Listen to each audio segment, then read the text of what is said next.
कुंदनवाड़ी नाम का एक गांव था। बहुत बड़ा था, इसीलिए उस गांव में लोगों की संख्या भी बहुत ज्यादा थी। चारों तरफ लोगों की भीड़ भाड़ सी लगी रहती थी। बस उस गांव के आदमियों की एक बात बहुत खराब थी कि तकरीबन सभी के सभी आदमियों को शराब पीने की लत थी। सुबह होते ही बस सबने मिलकर एकजुट बनाया और एक पेड़ के नीचे जाकर बैठ जाते शराब पीने। एक दिन जगन सुबह सुबह अपनी पत्नी से लड़ने लगा। उन दोनों की लड़ाई सुन सभी गांव वाले उनके घर के पास इकट्ठा हो जाते हैं। मैं बहुत दुखी हो चुकी हूँ तुम्हारे इस रोज रोज के शराब पीने से, इसलिए अब मैं तुम्हारे साथ इस घर में और नहीं रह सकती। मैं जा रही हूँ अपने मायके, अपने बच्चों को साथ लेकर। हाँ ठीक है ना, जाओ। तुम्हें रोका किसने है? और तुम्हें क्या लगता है कि मैं तुम्हारे बिना अकेले नहीं रह पाऊंगा? हाँ, मेरे साथ मेरी हमसफर है ना, बस, और मुझे किसी और चीज की जरूरत नहीं है। जा रही हूँ मैं, अब कभी वापस नहीं आऊंगी। तभी गांव की कुछ औरतें मीना के पास जाती हैं। मीना, ये तुम क्या कर रही हो? क्यों जा रही हो अपने पति को छोड़कर? विद्या बिल्कुल सही बोल रही है। मीना तुम्हारा ही पति नहीं, हम सब के पतियों को शराब पीने की गंदी आदत है। क्या हम सभी भी तुम्हारी तरह घर छोड़कर चली जाएं?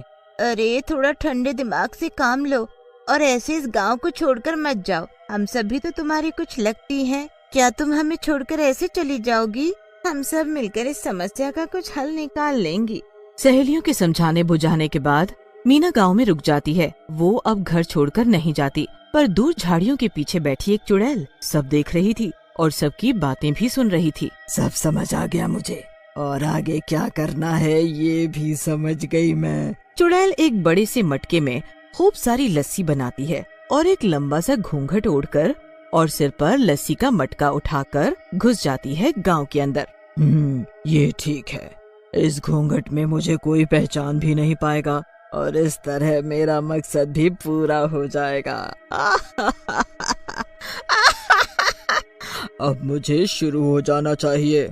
लस्सी ले लो, लस्सी मीठी मीठी ताजी ताजी और ठंडी मलाईदार है मेरी लस्सी। लस्सी ले लो, लस्सी।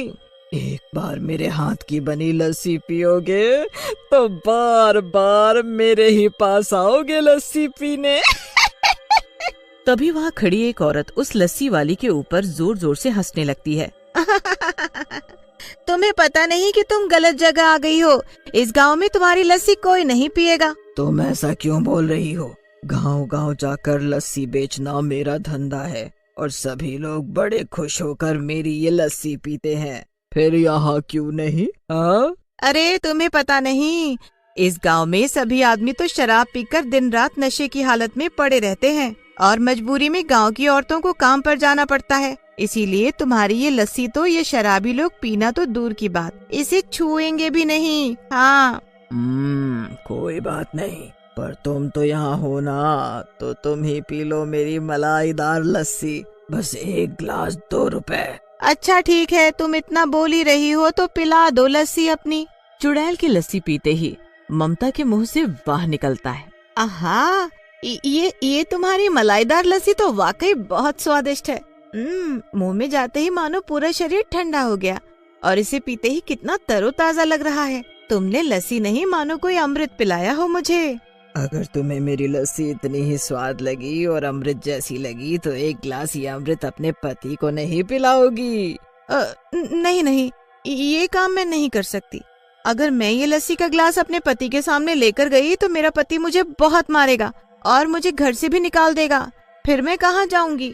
अरे डरना छोड़ो और मेरी बात मानो। अपने पति की शराब की बोतल को खाली करके उसमें ये लस्सी भर दो।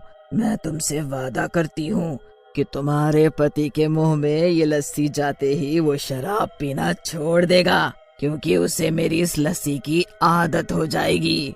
देख लो। अगर ऐसा करने से मेरा पति शराब पीना छोड़ देगा तो ये काम मैं जरूर करूँगी।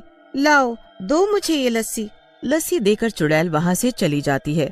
उसके जाते ही ममता चुपचाप अपने पति रमेश की शराब की बोतल को खाली करके उसमें लस्सी भर देती है। रमेश नशे में धुत पड़ा था और वो शराब के बदले लस्सी की बोतल को अपने मुंह से लगाता है।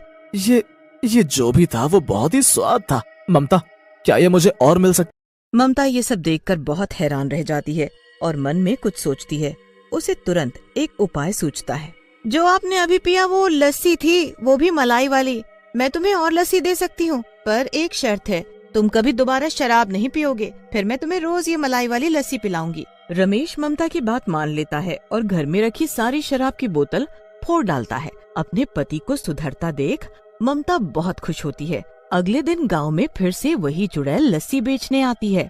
लस्सी ले लो, लस्सी, मलाईदार लस्सी, ठंडी ठंडी लस्सी। तभी कुछ गांव के बच्चे चुड़ैल के पास जाते हैं लस्सी पीने। क्या वाकई ये लस्सी मलाई वाली है? मेरी माँ मुझे रोज मलाई वाला दूध पिलाती है, पर मैंने कभी मलाई वाली लस्सी नहीं पी। मैंने पी है, जब भी मैं अपनी नानी के घर जाता हूँ तो मेरी नानी मुझे लस्सी पिलाती है। मुझे बहुत पसंद है ना लस्सी, इसलिए। बच्चों, फिर मेरे हाथ की भी एक बार लस्सी चख लो। ये लो, तुम सबके लिए एक एक ग्लास लस्सी का, और पीकर बताओ कैसी है। सभी बच्चों को लस्सी बहुत पसंद आती है। धीरे धीरे पूरे गांव में चुड़ैल की लस्सी की ही चर्चा होने लगी। और तो और गांव के कई आदमियों ने तो लस्सी पीते ही शराब छोड़ दी। अरे ये तो चमत्कार ही हो गया, बिना कुछ किए ही मेरे पति ने शराब पीना छोड़ दिया। अब तो शराब की बात भी नहीं करते वो। ये चमत्कार सब उस लस्सी का है। उस लस्सी वाले की लस्सी जैसे कोई अमृत हो। जब से हमारे पतियों ने मलाई वाली लस्सी पी है ये, तब से सुधर गए हैं। अब तो सब सुबह सुबह उठकर काम पर भी जाते हैं। पर अभी भी कुछ लोग इतने ढीठ हैं कि लस्सी को पीना तो दूर की बात, उनकी तरफ देखते भी नहीं। वो लोग कहीं दोबारा हमारे पतियों को इस शराब की लत ना लगा दे। तभी वहाँ चुड़ैल आ जाती है अपनी लस्सी बेचने। खाली पेट दिमाग नहीं चलता, इसीलिए तुम सबके सब ये लस्सी पियो। जब ये लस्सी पेट में जाएगी तो दिमाग ठंडा होगा और इसका हल भी निकल जाएगा। सभी औरतें लस्सी पीने में व्यस्त थीं। तभी चुड़ैल वहाँ से गायब हो जाती है। तुम्हारे हाथ की बनी लस्सी पीकर वाकई आनंद आ जाता है। आखिर क्या मिलाती हो इसमें? अरे ये लस्सी वाली कहाँ गई? रोज आती है हमारे गांव में लस्सी बेचने, पर ना तो कभी उसका नाम पूछा और ना ही उसकी सूरत देखी, और ऐसे अचानक कहाँ गायब हो गई। तभी वहाँ रामदुलारी का पति मोहन आ जाता है। तुम सभी औरतें ये ठीक नहीं कर रही। तुम मेरी पत्नी को बहला फुसलाकर मेरी शराब छुड़ाना चाहती हो। आज मैंने उसे रंगे हाथ पकड़ा है, मेरी शराब की बोतल में लस्सी डालते हुए। अब तुम्हारी और तुम्हारी इन सहेलियों की खैर नहीं रामदुलारी। अरे मुझे बचा लो, नहीं तो ये आदमी मुझे मार डालेगा। अगर मुझे कुछ हो गया तो मेरे बच्चों का क्या होगा? हमें मिलकर एकजुट होकर इन शराबियों के मुंह जबरन लस्सी डालनी होगी। अब तो बस यही एक रास्ता है अबला नारी को बचाने का। पर हमारे पास लस्सी नहीं है और वो लस्सी वाली भी कहीं गायब है। अब उसके जैसी लस्सी कहाँ से लाएं? मैंने एक बार देखा था उस लस्सी वाली को जंगल की तरफ से आते। शायद उसका घर वहीं कहीं हो। चलो सब जंगल, हमें अभी उससे लस्सी लानी होगी। एक बड़ा सा डंडा हाथ में उठाए मोहन रामदुलारी के पीछे उसे मारने के लिए भागता है और उसके पीछे पूरा गांव। रामदुलारी भागते भागते जंगल के पास पहुंचती है और लस्सी वाली को ढूंढने लगती है। कहाँ हो तुम? मेरी जान बचा लो, मुझे बहुत जरूरत है तुम्हारी लस्सी की। अब वो ही जान बचा सकती है मेरी। तभी कुछ लोगों की नजर वहाँ दूर रखे बहुत सारे मटकों पर पड़ती है। वो देखो, उधर कितने सारे मटके हैं। ये सभी मटके मेरे हैं, मैंने रखा है इधर। चुड़ैल को देखकर पूरा गांव डर से कांपने लगता है। चुड़ैल मोहन के हाथ से डंडा छीन लेती है। कितने दिनों से मैं तुम्हारे गांव में आ रही थी, तब तो तुम में से कोई नहीं डरा, तो अब क्यों डर रहे हो? हाँ, मैं वही लस्सी वाली हूँ जो तुम्हें इतना स्वादिष्ट लस्सी पिलाती आ रही हूँ। पर अब नहीं, इन मटकों में मेरी बनाई हुई आखिरी लस्सी है। तुम सभी औरतें अगर अपने पतियों को वाकई सुधारना चाहती हो तो सुधार लो। वो रखी लस्सी तुम्हारे सामने और ये रहा मेरे हाथ में डंडा। तभी रामदुलारी चुड़ैल के हाथों से डंडा ले लेती है और गुस्से में, उठाओ इन लस्सी के मटकों को और पियो इसे।